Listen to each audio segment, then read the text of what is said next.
पानी का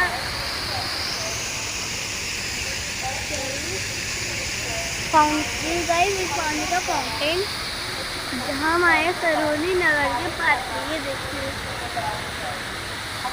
ये इसका वो है।